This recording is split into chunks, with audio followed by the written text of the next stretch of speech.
AM 96.3 FM, The Source.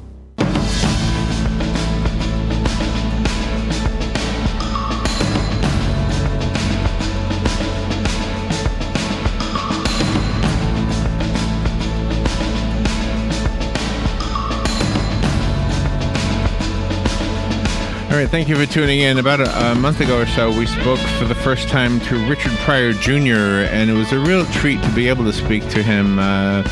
We have such a great relationship as America, as people, with his father, and he taught us a lot, even though he was funny. You know, our last guest was talking about how humor can really make you healthier and happier and all that, and I think the people who make us laugh are as important to us as the innovations that we all revel with, like the self-driving car and all that stuff, although I don't have one of them.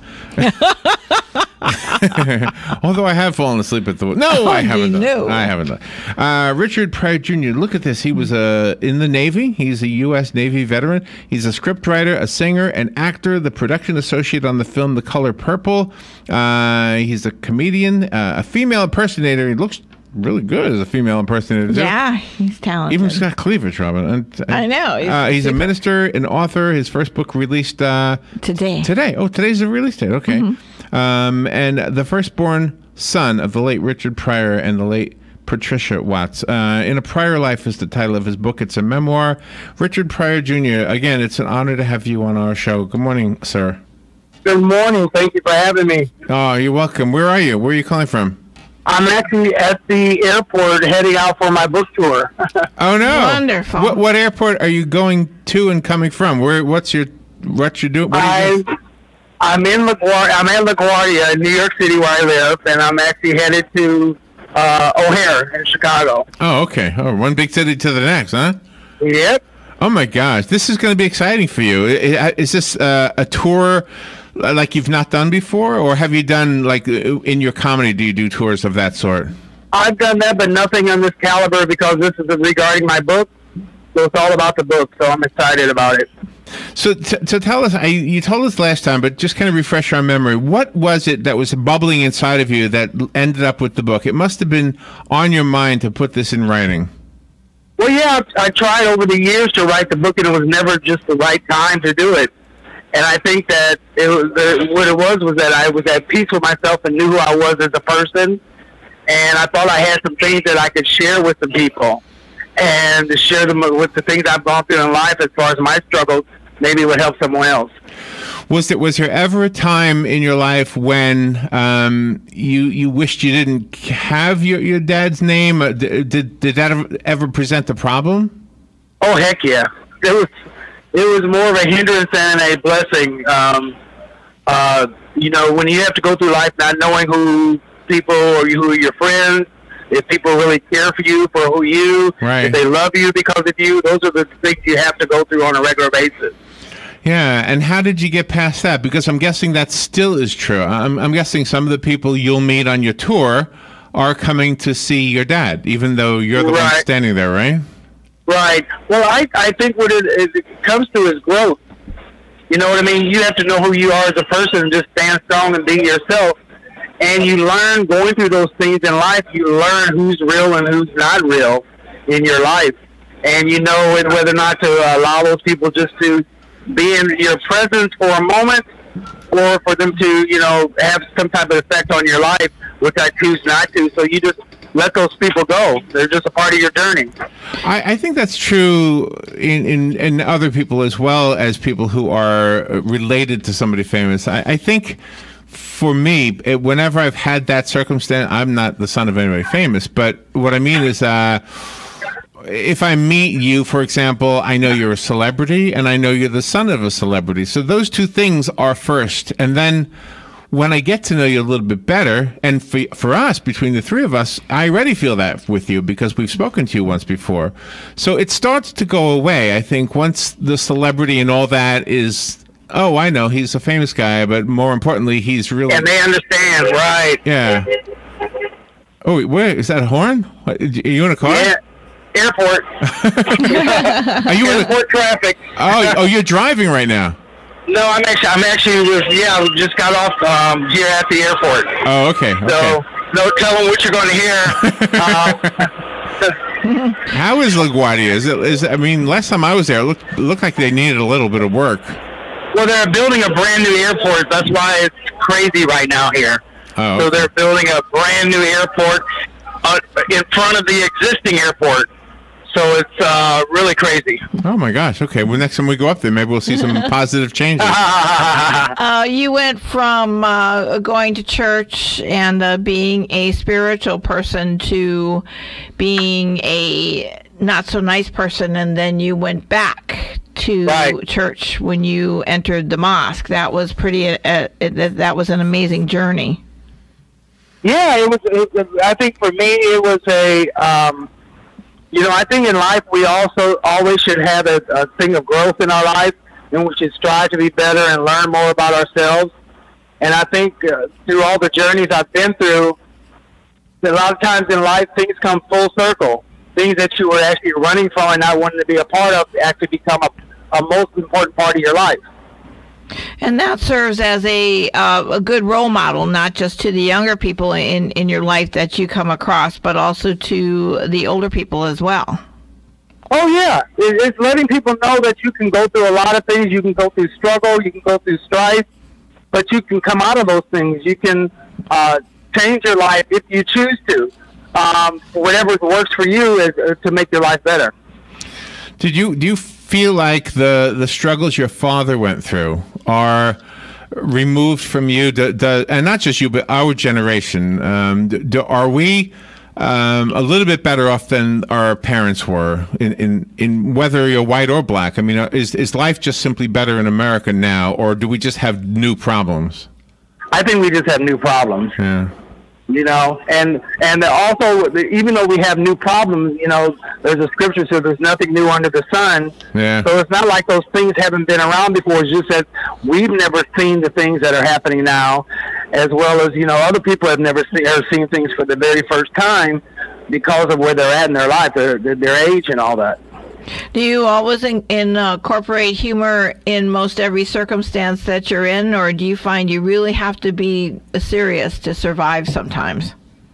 No, I have to be serious a lot, but you have to find the joy and the happiness in everything. And, to be able to sometimes to shrug things off and the things you're going through and the struggles, sometimes you have to just laugh, because laughter just gives you joy, it gives you peace, it gives you comfort, and all those things that you want to make yourself better in your life and everything. You want to achieve those things, and sometimes that laughter is the only thing that can do it. Throughout all of your life changes with your different careers, how did you know that whichever career you settled on was the best one for you? I think it was a matter of timing. Whatever I was going through at that time was best for me at that moment. And that's the way I'm looking at everything in my life that I do. I don't look at it as a something different. I look at it as another chapter. Whether it's singing, acting, performing, or writing, whatever it is, I'm putting joy in it, and I'm loving it, and I'm putting passion in it, and it's all equally important. So tell me about your ambitions when you were younger. One of the chapters is titled "What I Want to Be When I Grow Up." Well, that's one of the dreams I didn't follow. My dream was to be a garbage man. I was stuck on being a garbage man. I don't know why, but I was just stuck on it. I was fascinated by it. But sometimes things in your life will change as far as your dreams, as far as what you see. It took me till I was in my 40s to realize I wanted to perform again. And it truly was a part of me and in my heart. And sometimes we don't find those things until later on in life. Was that scary for you to come to that revelation? Yeah, it was scary, but it was necessary. And it was something I had to do and go through that process in order to achieve what I wanted to in my life.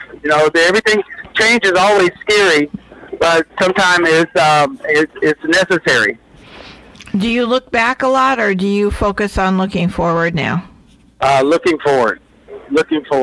I look back and say, boy, I'm glad I'm not doing that now. That's pretty much as far as the look backs are concerned. Yeah. Has the process of writing and publishing a book, has that introduced you to a whole new chapter of your own life? Are you going to be writing more? Oh, I definitely want to write more. You know, the things I think about over the years that things I didn't do that I'm now know that I'm capable of doing. Things that I didn't think I could ever do, I can actually do now.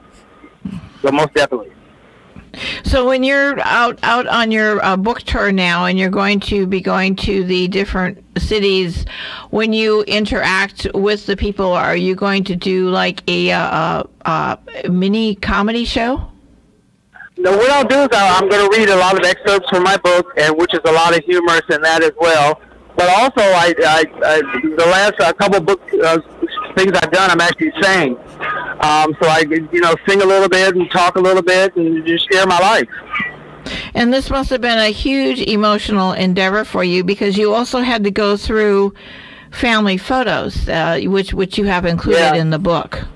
Yeah, it was a tough thing going through, but it was all healthy, and it helped me out tremendously going through a lot of things that you push down inside that you don't realize still affect you and are a part of your life. Being able to see those things and face them head on and go through that journey. And it seems like you had a special bond, not just with your mom, but your grandma. Oh, yeah. My grandmother and my mother were my hearts, and really to lose them like 4 months apart from each other was really a tough thing to go through. But, it's again, a part of life, things you never think you would survive. You realize, you look back, and you're still here, and you're still standing strong. I seem to remember last time you were on, I had a clip of you singing. I don't have it today, but I mean, is that something you will be pursuing more? Because you're obviously really good at that. Oh, yeah. I love singing. I have a passion for it. It's in my heart. So I'm definitely going to continue doing that and incorporate it into my shows more so. So when you did the drag show, was that a singing show? Did you sing there? No, that was mainly lip syncing. Every once in a while I was singing, but it was mainly lip syncing. Oh, okay. And who were you lip syncing to? Who was your anybody and everybody who was a ballad singer or who had a great voice during that time. I was doing it all, from Bette Midler to Jennifer Holliday to Paul Abdul to Janet Jackson. I was doing it all. Do you have any favorite characters when you were the impersonator that you liked impersonating more so than others? Well, I think I love being theatrical, so if I could put theatrics into my numbers, that's what I enjoy more than anything. I remember doing a song called Hell is for Children by Pat Benatar, and I was dressed as Joan Crawford from Mommy Dearest, the wire hanger scene. Oh, I think that was one of my fun things. That was one of my fun things. I remember that scene in the in the movie. Yeah. Wow. How did you ever manage to do that and then have a good outlook after your show? I think it's a thing of doing something. A lot of times when you do something, you put everything on the stage, and when you're off, you're just regular Richard or regular whoever you are, and you leave that on the stage. And that was easy to do? Yeah, it was very easy to do. Yeah. Oh my gosh. So let's talk about now. I know you're going on tour today. In fact, you're at the airport heading to Chicago. Where do you see your career and your life going? Are you? Tell me about your personal life, maybe a little bit. What is that? What's going on with you?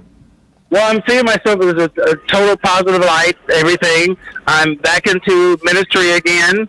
Actually, my ex-wife is my pastor, so it's really good. We have a really good relationship. My thing is now performing and perfecting my craft as far as whatever I do in my one-man show, and making that happen based off of my book.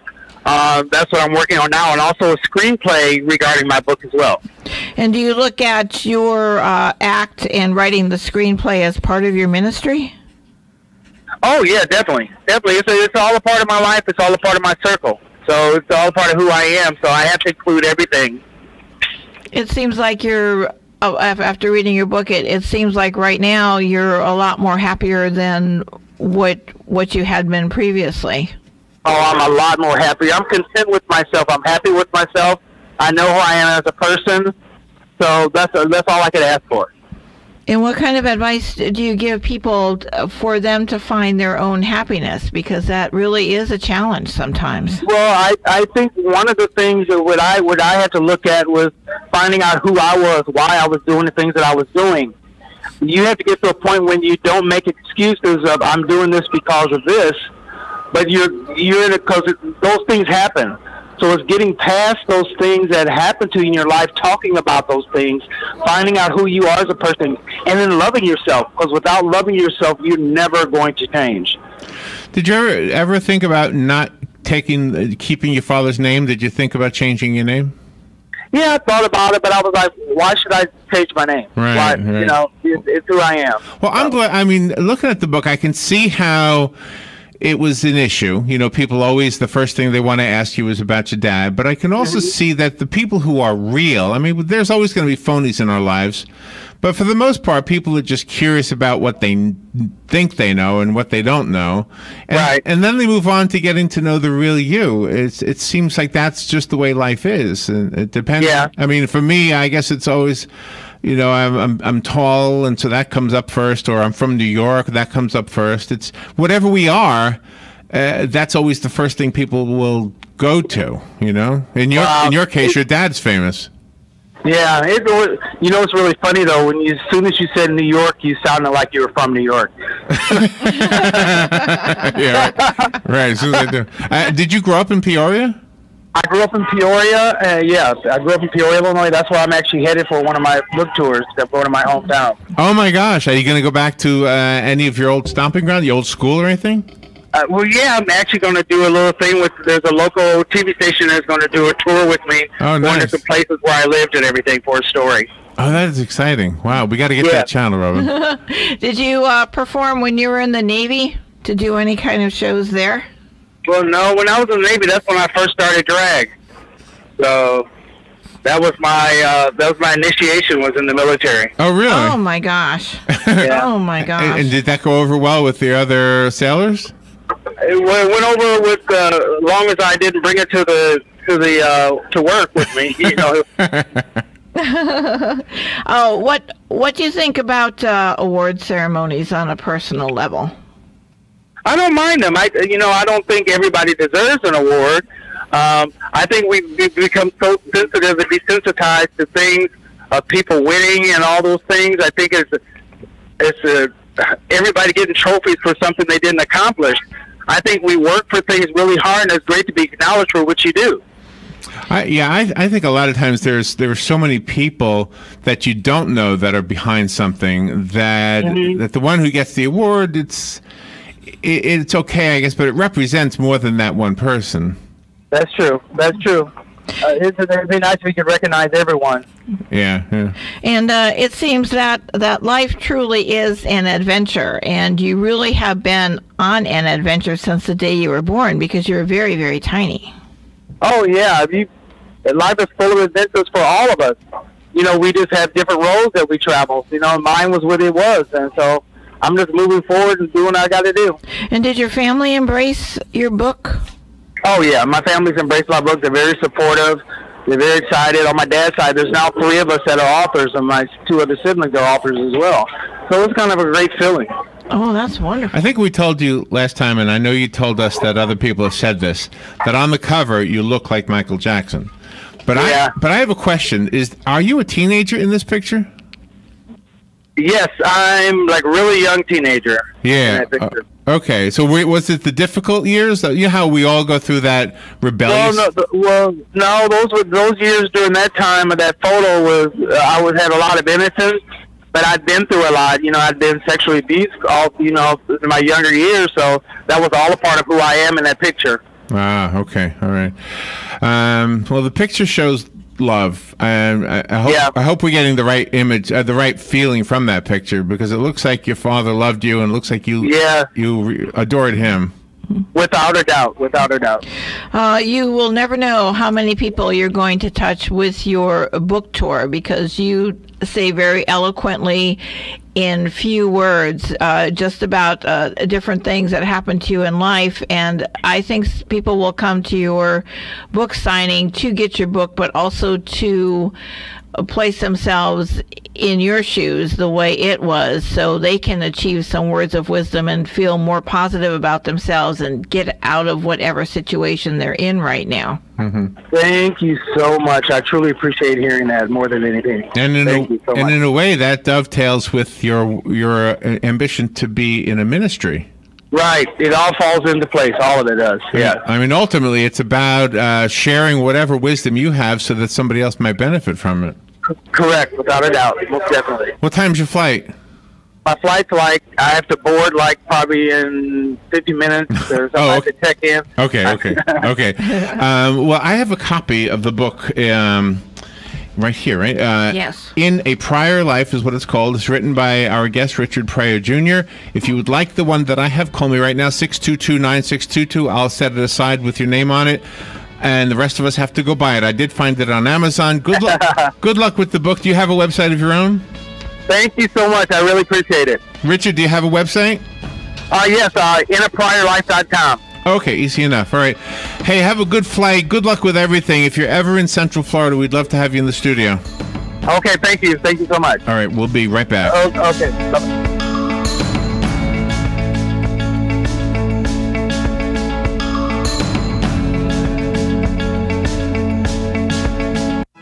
Ask yourself, what do you pay for health care? Are you single? Do you pay more than $199 a month? Are you a couple? Do you pay more than $249 a month? Do you have a family? Do you pay more than